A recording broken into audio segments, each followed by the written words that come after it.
Hello and welcome back to Supposedly Fun. My name is Greg. It is Friday Reads time, where I wrap up the week in reading, talk about bookish things that happened during the week. I have some updates for you on things that I finished and am continuing to read. We'll get to the Friday Reads portion of this video a little more toward the end. There are a couple of things to do first. I have another question that was left over from my 3K Q&A that I'm going to work my way through. I have a question for you. But first, I want to talk about the Miles Franklin Award, which was announced just this week. This is Australia's big literary prize, other than the Stella Prize. It was awarded to The Labyrinth by Amanda Laurie. And I was really rooting for The Rain Heron, which I read by Robbie Arnott and was a huge fan of. It didn't win, but The Labyrinth sounds like a really interesting book. I am not going to spend a whole lot of time talking about the plot description here. I will put a link to the book on the story graph down below so you can check it out for more information. And Australian literature is definitely something I want to expand my horizons on a little bit, especially since I have enjoyed both The Yield and The Rain Heron this year, both of them being Australian books and both of them being in my top 2 favorite reads of the year.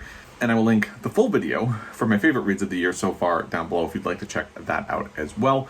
But I just thought this was interesting. It's a nice point of interest for me. I have not looked to see how widely The Labyrinth is available in the United States right now. I did check, my library doesn't have it, but that really didn't surprise me. But I do think it sounds like a really interesting book and something that would be worth getting to know a little further, so I will put a link to it in the description box down below. This is going to be an interesting weekend because Pride in Montana is going to be this weekend. It's not in June. They decided to delay it because they didn't want it to fall on Juneteenth. So Pride in Montana is this weekend, and that's really exciting. It's going to be in Helena, Montana. So we are driving over there as soon as I finish work for the day and get this video edited and uploaded. So I gotta hurry. Should be a really fun, good time. We are going to try to be careful, of course, because the Delta variant is out there. And even though we're all vaccinated and all of our friends and family in Helena have been vaccinated, you just want to be careful. And you wouldn't want something as good as Pride to end up having a bad impact. So we'll definitely be careful, but I'm really looking forward to seeing the people at Montana Book Company. There is a drag show in Helena tonight. We're hoping that we will roll into town in time to attend that. And then tomorrow will be the parade, the rally. Don't know what else we will get up to over the weekend, but it'll be nice to see family and friends and celebrate Pride in Montana. So I'm looking forward to that. Of course, that also means I don't think I'm going to be getting a whole lot of reading done this week. Earlier in the month, I took a weekend off of reading for my anniversary, and this is probably going to be very similar. I'm going to take my book with me.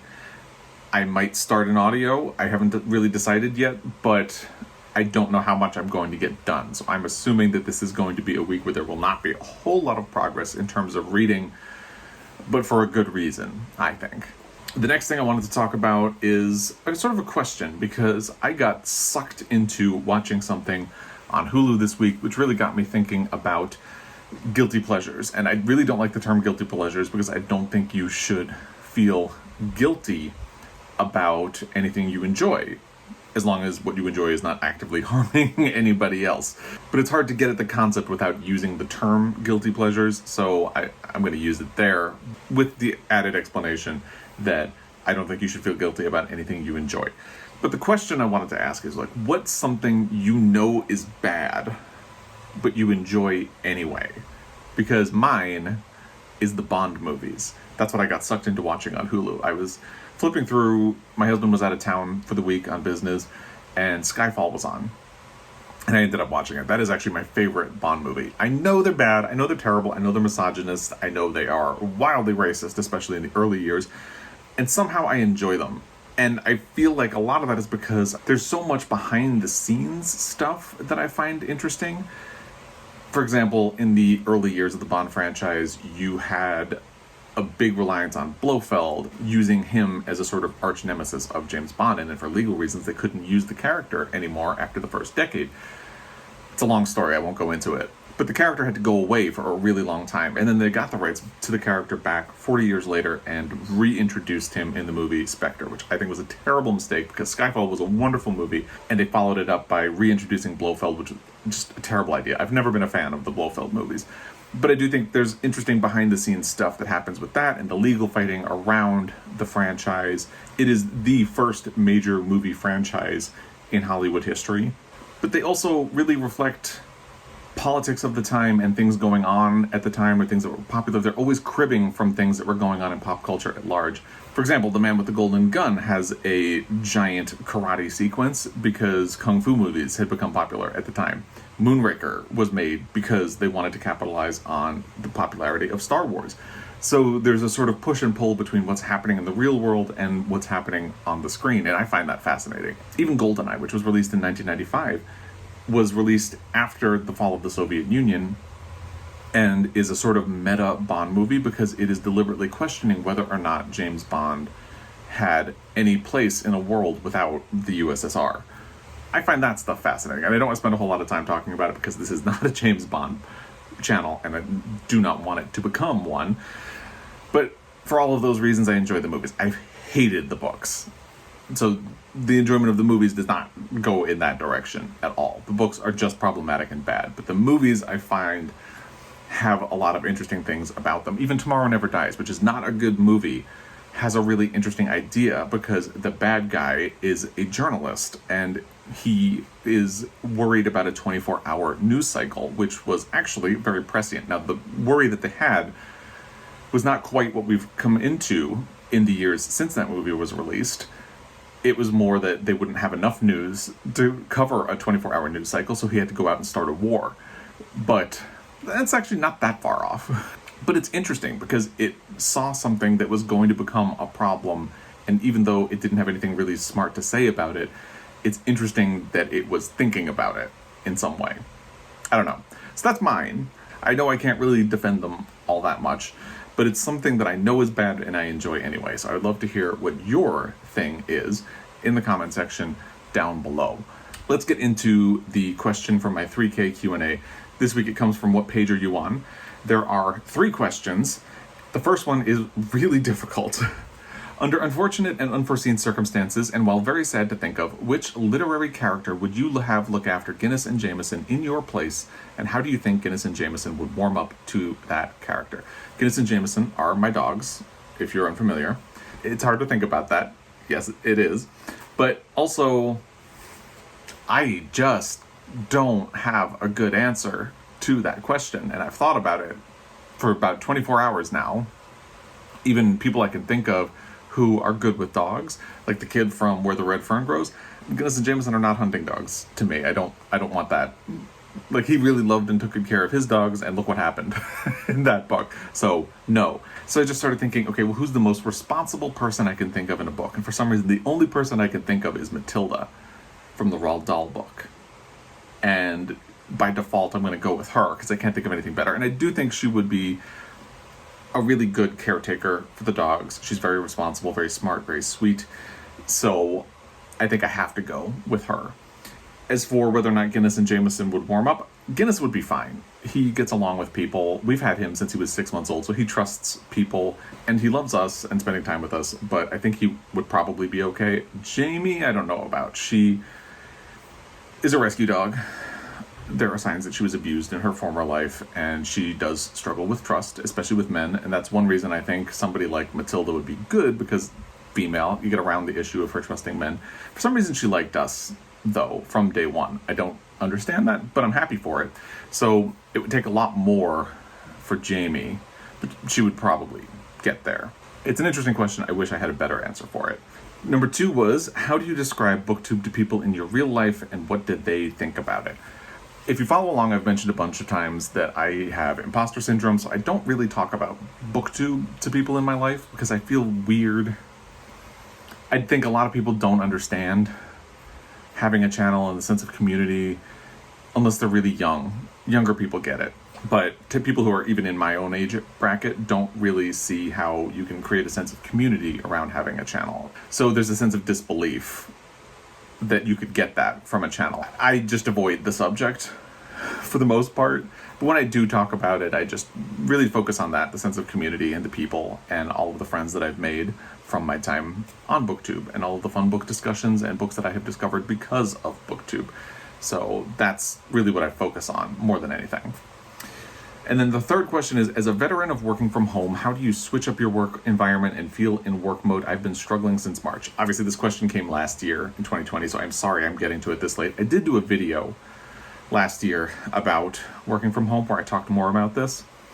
But basically, for me, it's about creating a routine more than anything. If I get up in the morning as if I'm going to go to the office and do all of my preparation as if I'm going to go into the office, it really helps me get in the mindset of workday, and it works much better. So in the morning, I get up, either me or my husband takes the dogs out, feeds them, you shower, have breakfast, get dressed, and you're ready for work. And having that sense of routine also really helps the dogs, because when I first started working from home, they just assumed that they were going to have playtime all the time. So having that routine where you do that in the morning and then you sit down to work helps them understand, like, okay, I should be chill for a little while now, and then I take them outside at lunchtime, and then they know to be chill again, and by the end of the day, they're ready for play. It's the only way I have successfully been able to work from home, just having that routine, because mentally it helps you get in the space where you're ready to go to work and focus on work rather than be distracted by anything else going on in the house. All right, let's get into the Friday Reads portion of this video. So I've actually finished 3 books this week, which is pretty good.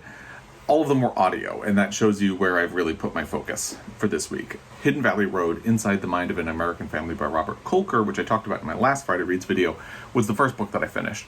And I had thought that I had 3 more days on my hold on Libby, but I didn't. I only had 2 more days. So that's where the focus on audio started, because I really needed to focus on it and power through it over last weekend in order to get it done in time. And I really enjoyed that book. I liked it a lot. And the more I have thought about it, the more I have appreciated what it does, because it really talks about the history of mental health over the last century, particularly in the form of schizophrenia, because schizophrenia is what this family is dealing with. But it also talks a little bit about families in crisis and how difficult it can be to make good decisions, because the matriarch and the patriarch of the family do a lot of bad things, and they mean well, and the things that they do wrong have really lasting impacts on their kids. And on the one hand, you try to give them a little bit of grace. They didn't know better. They tried to do the best that they could do. And on the other hand, you kind of see some ways in which it should have been obvious that things were not going well, because they also very much refused to face up to the gravity of the situation, especially early on, and tried to deny that it was happening and maybe cover up that it was happening. And it also really deals with the idea of family secrets. And it's a true story. And I love stories of generational family drama. I love things with like family secrets and things, because I have a really complicated family, and my family traditionally prides itself on being honest. There used to be a joke that there were no secrets in my family, but the reality is there are secrets in my family, and the secrets that we have are kind of insidious. This book very much reflects that same dynamic, where you think you know everything that's gone on, and then you find out something down the road, and it changes your perception of everything. And I don't want to talk about some of those things, because that's something that you discover as you go through the book. So it's nonfiction, but it has the same sense of progression that you would find in a novel, and I thought that was really interesting. And I really liked this book a lot, so I would recommend it. For time's sake, I'm not going to spend a whole lot of time talking about it, but I could talk about this book for a very long time. I really liked a lot of what it did. I may, when I have a little more time to do a longer form Friday Reads video, revisit it and talk a little more. We'll see how that goes. After that, I needed something a little fun, because that was a heavy book, and the print book that I am working my way through is heavy as well. We'll get to it. You probably know what it is if you saw my last Friday Reads video. So something fun popped up on Libby, is currently available. I had a hold on it. It's Playing the Palace by Paul Rudnick. This actually came onto my radar because we rewatched the movie Jeffrey a few months ago. And if you are not familiar, Jeffrey is a really fantastic movie. It was made in, I think, 1995. There are areas in which it didn't age great, but it's a really smart movie, and for having been released in 1995, it's also a very audacious movie, because it's a gay rom-com about AIDS. I know, right? It's wild. Basically, Jeffrey is dating in New York City in the early to mid-90s and decides he's going to swear off of sex because it has become far too complicated. He is afraid of AIDS, like many people were at the time. And also, you start to feel like dating has become very clinical. Like, you have to have checklists, so that, like, when was the last time you were tested, things like that, going down a list, which, if you're a gay man of a certain age, you can really identify with. So it's just lost its sense of fun. It's become too scary, so he swears off of sex, and then, of course, he immediately meets the perfect guy. But the perfect guy is HIV positive. And given that it has a lot of serious subject matter, it's a really, really funny movie. I watched it on video not long after it was released, and it is probably one of the formative movies of my life. I feel like I actually learned a lot that I used in my adult life because of Jeffrey. Anyway, we were watching it, and we just kind of wondered, who wrote the script? So it's this guy, Paul Rudnick, and he has worked in a lot of movies over the years, and he also has written novels, and this is his most recent one. It was published this year, so I wanted to see what it was like, and it's a gay rom-com that ties into that old trope about somebody falling in love with a prince, as you can probably tell from the title and the cover. And it does have all the formulaic things that a romance would have because of that. So if that's not your thing, don't do it. However, it is a wildly funny book. I would love to talk about some of the funniest parts of this book, but it would really spoil it. All I will say is that if you're a Bake Off fan, you will never look at Bake Off the same way again. The audiobook is read by Michael Urie, who was on the TV show Ugly Betty, if you're familiar, and he does such a great job. If they ever make a movie of this, he really needs to play the lead character because he's so good at the audio. It just was a fun experience, and I think especially because I had been reading some other heavy things, I enjoyed the sense of escape and escapism and all of the catharsis that came along with it. It's not a great book. It is formulaic and predictable, but it's wildly funny, and I would recommend it for that. After I finished that, I was looking for another audiobook, and I was actually scrolling through Scribd at the titles that I had saved in there on audio, and I accidentally hit play on one, and I decided to just lean into it. That's how I ended up picking You Should See Me in a Crown by Leah Johnson, purely by accident, but I'm really glad I did it because it worked for all of the same reasons that Playing the Palace did. It was escapist and light, a little bit fluffy. It's a YA sort of rom-com, but it's more about discovering who you are and being proud of yourself than it is a rom-com. It kind of is. And I promise this channel is not turning into a rom-com channel. But even if it did, who cares? It is also really heavily about race. I may have started listening to it as an accident, but I really enjoyed the experience. I loved it a lot. So basically, Liz is going to high school in Indianapolis. She is really the only black person in her school, and she struggles because of that because she is also a lesbian, and she feels like she needs to hide who she is just to get by. She wants to go to a music school, but she doesn't get the scholarship that she needed to pay for it, and she's worried that if she tells her grandparents, they're going to try to sell the house where they live in order to help her pay for it.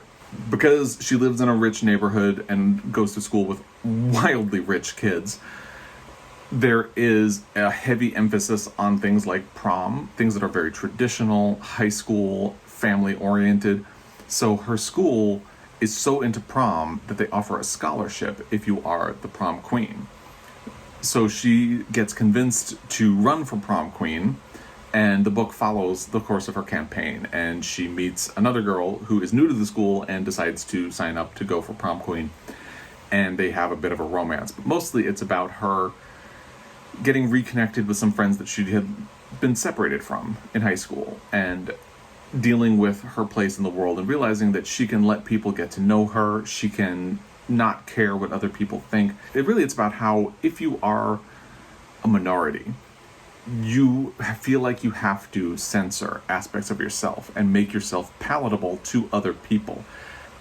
And the book is ultimately about how wildly unfair that sort of system is and how damaging it can be to experience psychologically. And I really appreciated all of that, and I thought it was very smart. And of course, it is sort of a light YA book, but for it to include all of that heaviness in it reminded me of camp and how much I enjoyed that. And I really love that books like this exist that can do such complicated things and also entertain people. So I wildly enjoyed that as well. The print book I have been working on is, of course, Gone with the Wind. I talked about it in my Friday Reads last week, and because I put such an emphasis on audio this week, I really did not make a lot of progress in this. I think I progressed maybe 15, 20 pages beyond where I was in my last Friday Reads video. However, a lot happened on the racial front. And I think that's another reason I sort of distanced myself from this book, because, wow. And I am one of the people who is guilty of this, but a lot of white people have loved Gone with the Wind and talk about how they didn't realize that it was problematic. My sisters and I used to watch the movie Gone with the Wind all the time as kids and didn't realize how problematic it was. I have not seen the movie in at least 20 years. So to be revisiting it in this form, it's maddening because it's so obvious. And I talked a lot in my last Friday Reads video, which I will link down below if you want more, about how I am thinking about this in the framework of Lonesome Dove, because Larry McMurtry was very much using Lonesome Dove to question the tropes and mythologies around the old American West. And I'm looking for examples of that in this book, and it's just not there. And this week I spent a lot of time seeking out what other people have said about Gone with the Wind, and I see a lot of, well, at the time that's really how people thought. And I do have a bit of a quibble with that, because yes, it is how people thought when this book was published. But Margaret Mitchell knew what she was doing. She was deliberately writing a book that took a romantic view of the Old South before the Civil War, and she was deliberately romanticizing it. And you can see that happening in the book. So she really probably did know better. At the very least, you can say she knew what she was doing. And maybe the American public swallowed it without really thinking about it, but at least Margaret Mitchell was aware of everything that she was putting into this book. I talked in my last Friday Reads video about how the introduction of black characters in this book paints them as cowardly, inefficient, and then on the next page it mentions that they are leaving the field for the day, and you hear their careless, shrill laughter, something like that. So she is very much creating this idea that, oh, they were happy, everything's fine. By the way, in the first 100 pages, there's a long passage about the family history of both her father and her mother that is entirely unnecessary. So I also feel like this book really could probably have used some judicious editing, but I'm not far enough in to really go with that. There's a passage that I wanted to read in here that really deliberately talks to how overt the racism in this book actually is, but I don't want to read it here. I did post it on Twitter, and I will link that down below as well if you'd like to read that passage. I'm not going to do it here. There is an interesting bit of description in this book when Scarlett O'Hara sees Rhett Butler for the first time. Margaret Mitchell is explaining what he looks like, and she comments, "He looked quite old, at least 35. I guess 35 was old for a long time in history. But I did look into it, and Margaret Mitchell was born in 1900 and Gone with the Wind was published in 1935, so she herself was 35, either when she was writing this or when it was published. And I kind of wonder if that was a bit of trolling herself in the book. But anyway, I just thought it was funny. I thought I would mention that. So I will try to get a little further in this and see how that goes. But anyway, I will leave it at that for this week. I would love to hear what you've been up to in your reading week, what you've been reading, what you've been loving, what you've been hating, what your thing that you know is bad but love anyway. Please put all of that in the comment section down below. As always, I really appreciate your time, and I will be back. Until then, happy reading.